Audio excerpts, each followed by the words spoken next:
Welcome to the Colorful Clipboard, where we discuss the building blocks of making dough in childcare. I'm Kate. And I'm Carrie. Welcome back to Colorful Clipboard. Carrie and I are so glad that you are able to join us today. And, today is an interesting topic because some of us on this call definitely have control issues. And I'm sure I am definitely not the only person listening who ever has these issues.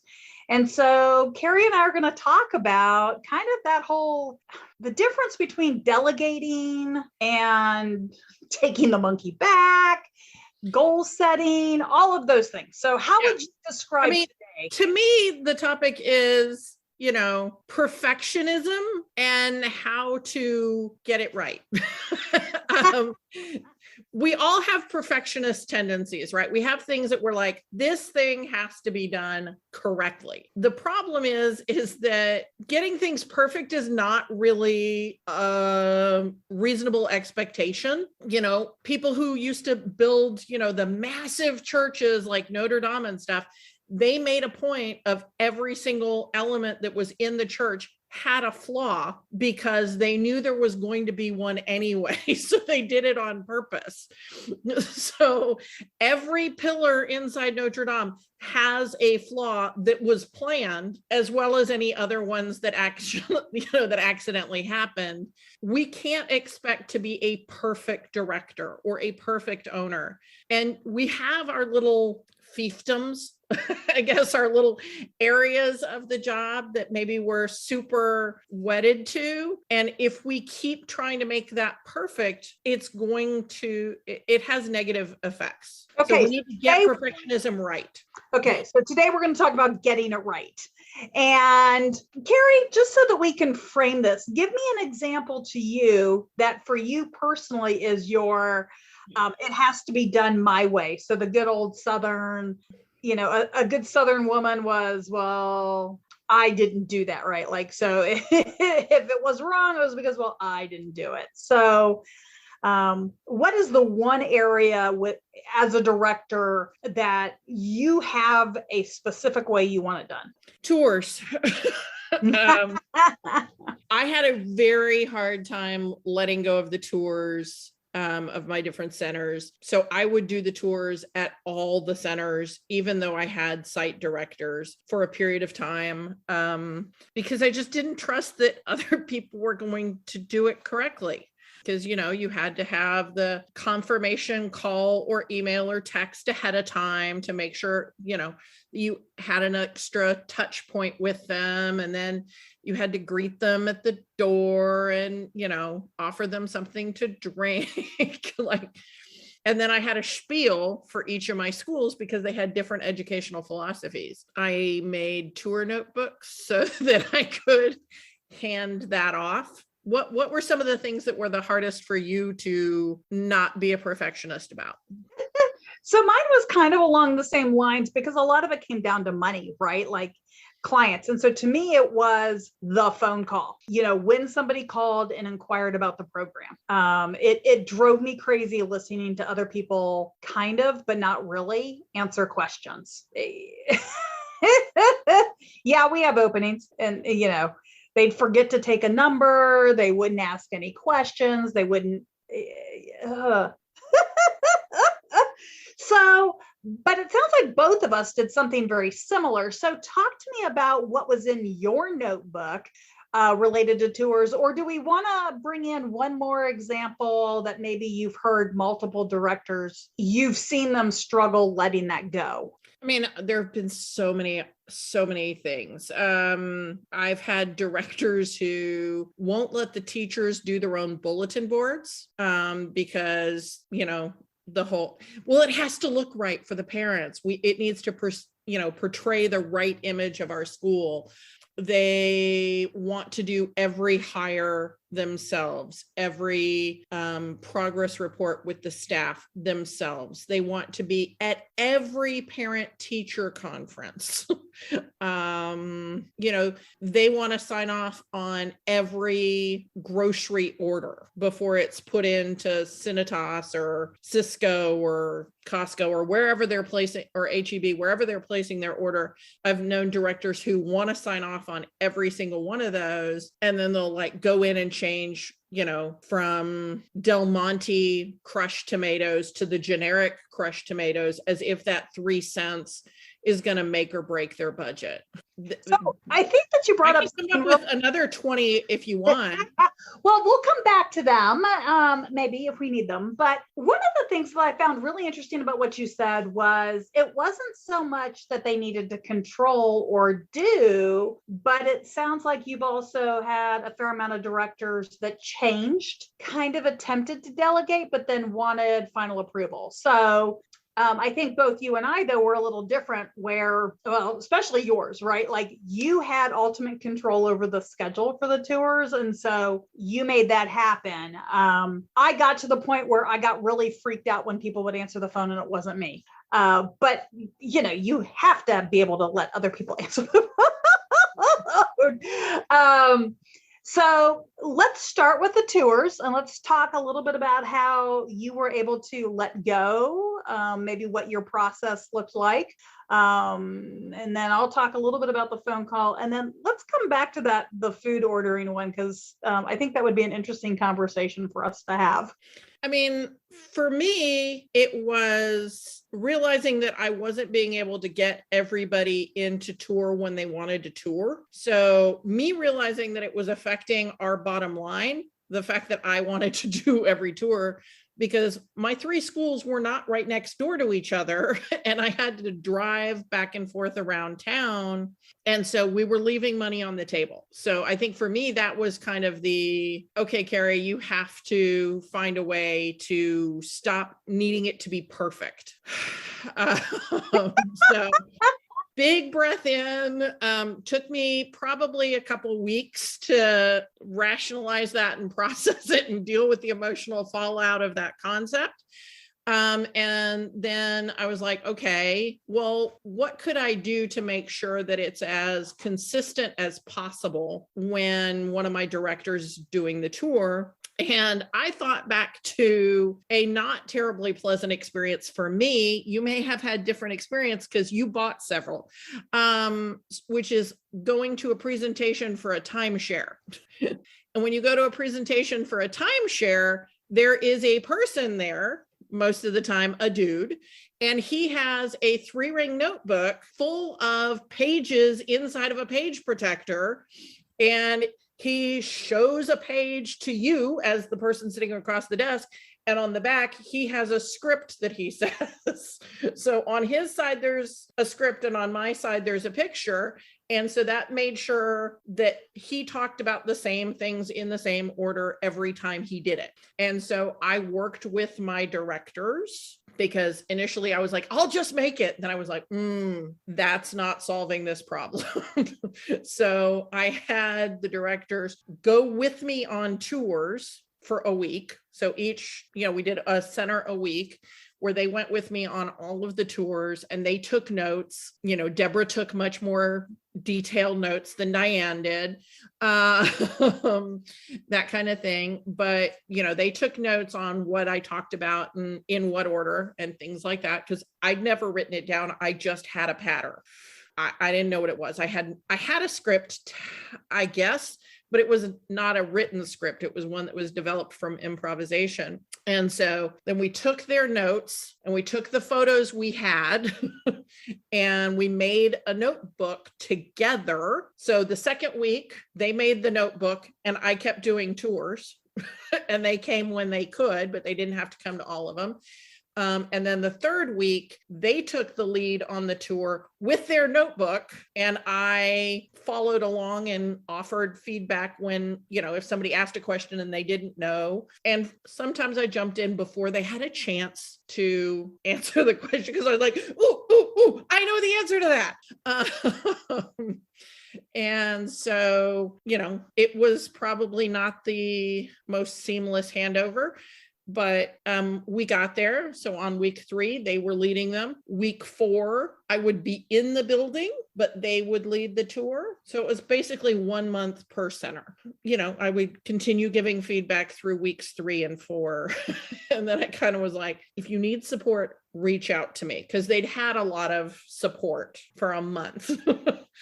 And so I'm sure it wasn't perfect, but I went through the steps that we outline in our book about delegation. And the reason those are the steps is because that's what we figured out works. Right?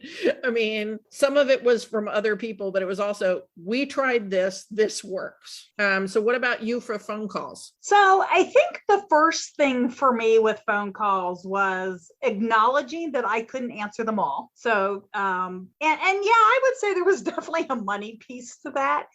So one of the things that I did first was figure out who made sense to be the people to answer the phone, right? So if I wasn't available, who else probably had time to actually ask questions and write information down, and then share that with everybody on staff, because, and maybe it was different weeks, different times, or just types of positions, but during nap time, there's only certain people who can answer the phone. During meal time, only certain people can answer the phone. And so I hadn't initially had an assistant director or even somebody with any sort of real title. It was pretty much me.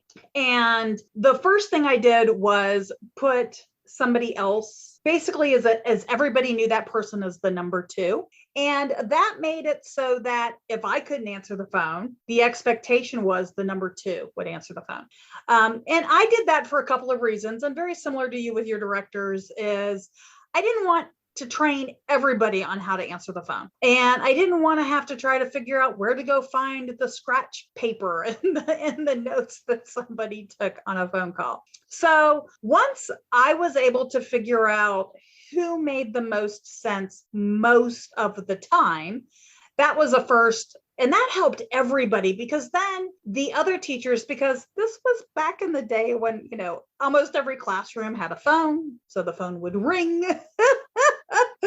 And it just, I think, reduced everybody's tension on answering the phone and answering it in time. And also because it would make noise and if people were sleeping or whatever.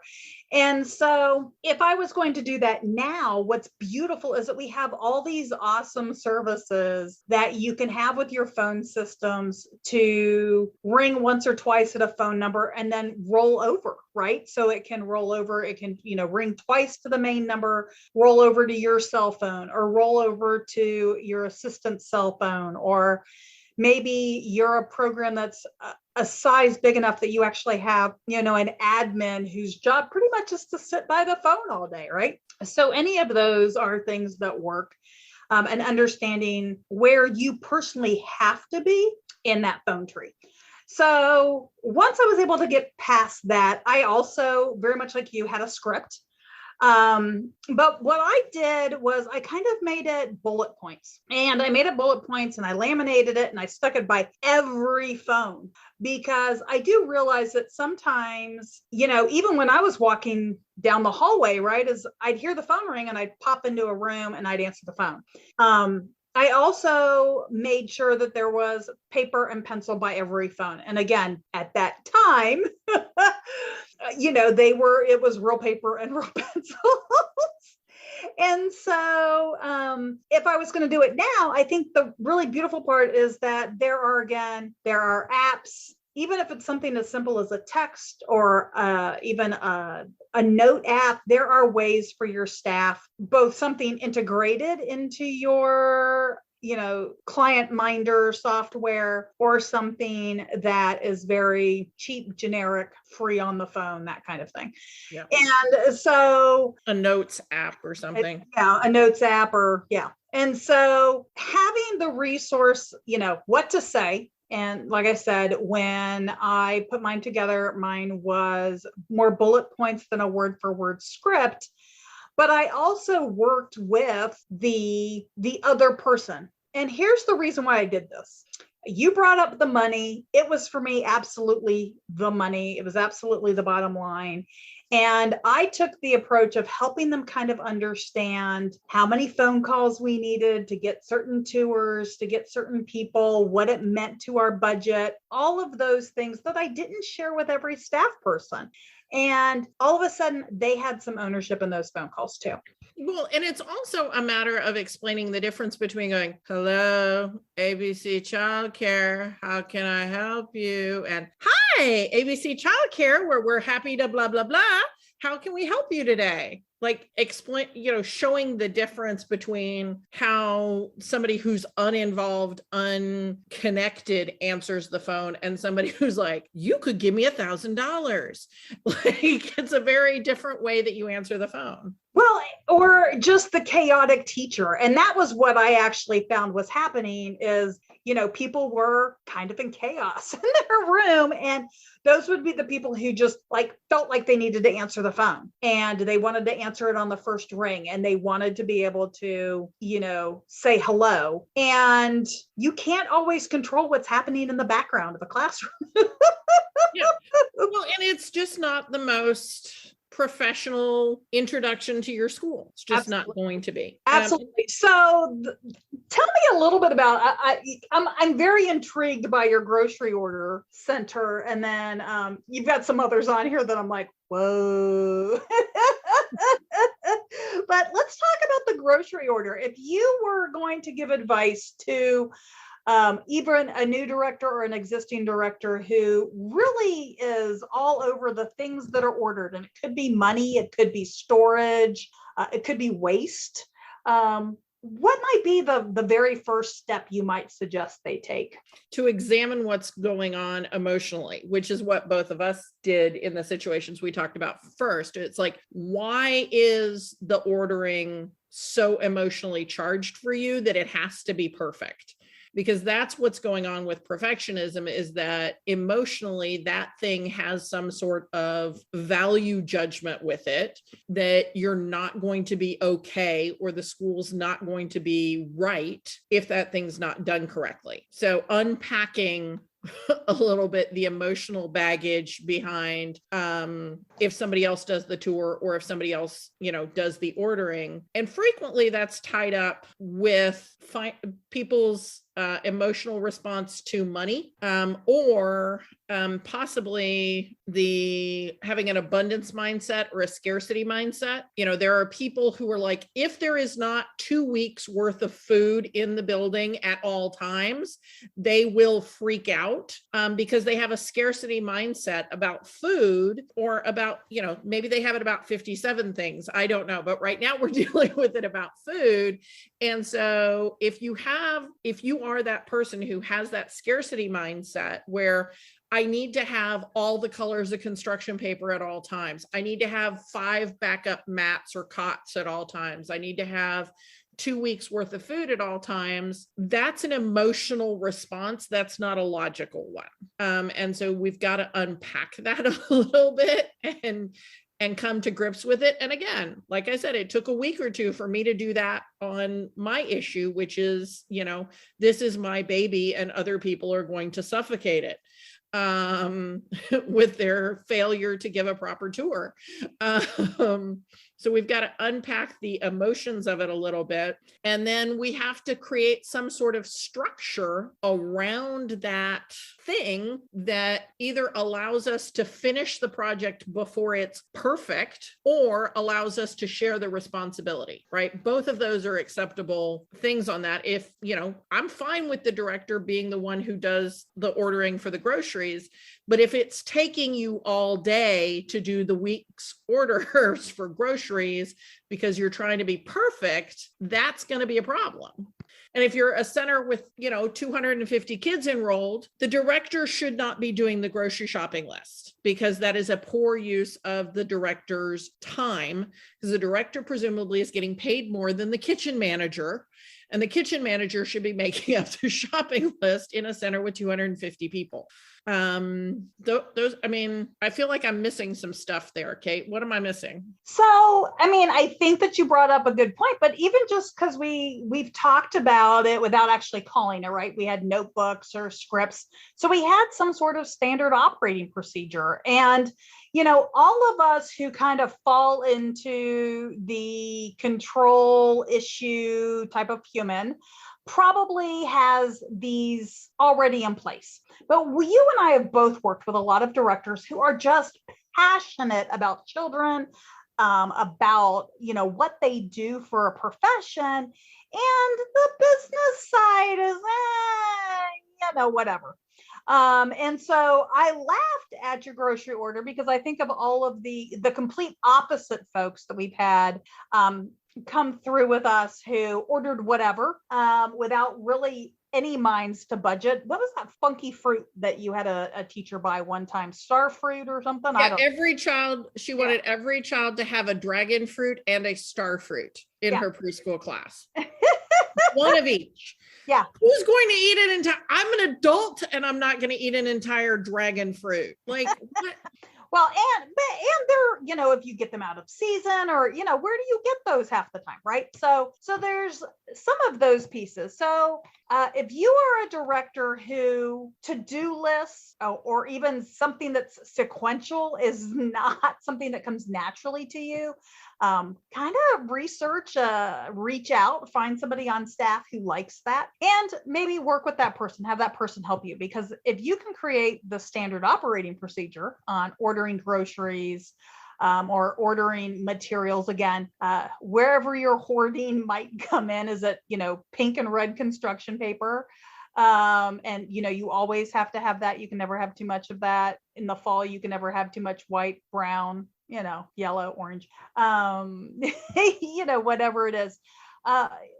It's really great. I mean, to me, these are the perfect things to begin to delegate to your staff. I think most people want to help our staff learn skills that can propel them to the next part of their career. Yeah. And I think that's sort of what I was talking about creating some sort of structure, right? And so if you say, our shopping budget for the week is $12 per child. I don't know. I'm just picking a random number. $12 per child that's enrolled. We have 112 children enrolled. That means, do math, I don't know, $150 about. Then that's what whoever is doing the ordering, whether it's the director or whether it's the kitchen manager, that's how much money they have to. I feel like my math is off, but anyway, you need one more zero, but that's okay. One more zero. So $1,000. That's how much money that person has to spend on food. And so that can be the structure is, how many noses, how much money per nose. Okay. That's the most you can spend.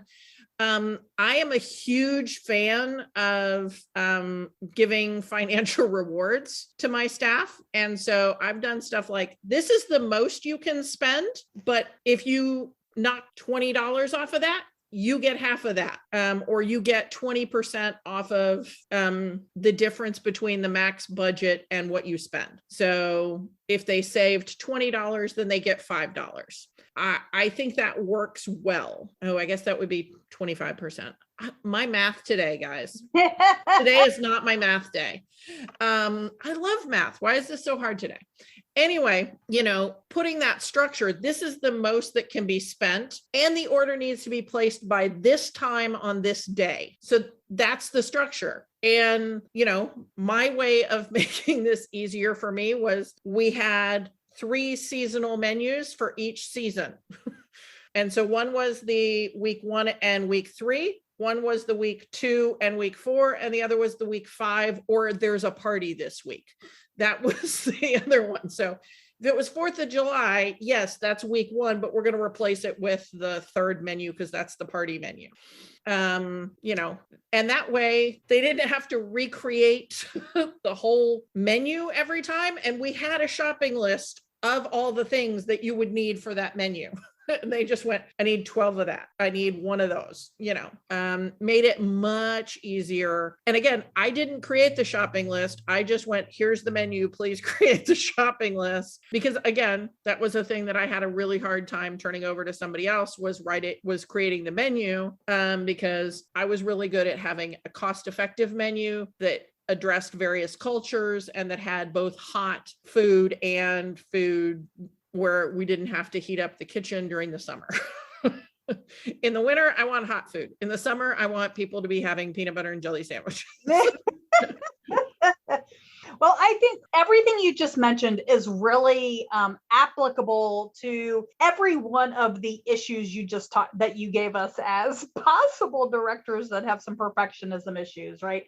So again, if it's a hiring, if it's the bulletin boards, if it's parent teacher conferences, every one of these things have the ability to have a standard operating procedure. Every one of these things have the ability to have, at the minimum, a site director, classroom teacher, somebody else who can definitely help you as a director take that responsibility. And I'm fairly certain that every director listening to this call, there is something that you put off doing, something you don't like doing, as well as something that you love doing so much you spend probably three times the amount of time you should. Well, but there's also something that you're super worried about. And so you spend way too much time on it. I'm super worried about the parent teacher conferences because one time I had a teacher who called a parent an idiot. And so now I feel like I need to go to every parent teacher conference because what if one of my staff again calls a parent an idiot? Usually if there's something like that, there's a reason behind it. Like, a director doesn't feel like they need to go to all the parent teacher conferences because they've never had because they've all gone so well in the past.